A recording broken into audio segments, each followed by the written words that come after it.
Oyi, qanaqa qilib? Yo'q, Ilhom aka axir meni akam-ku.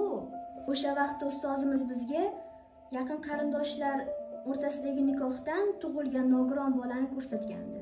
U bolani ko'rib juda ham qo'rqib ketgandim, oyi. O'zimga kela olmaganman. Bechora bolaga rahmim kelgan.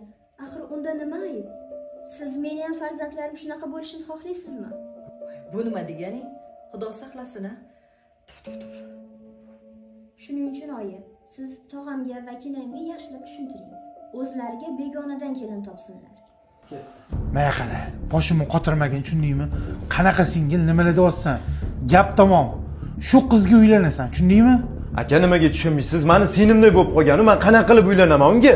Otam rahmatli, ammam bilan quda bo'lishni butun umr orzu qilganlar. Gap tamom. Ammamni qiziga uylanasan. Shu qizga uylansam qutulamanmi? Yaxshi, uylanganimiz.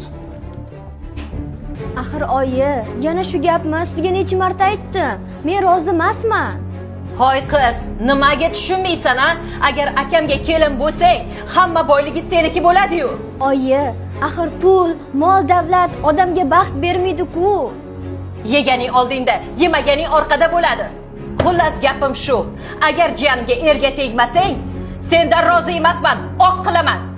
Oyi, bu nima deganingiz axir? Mayli. Siz uchun roziman. Mana oyijon, nogiron nabirangizni olib keldim.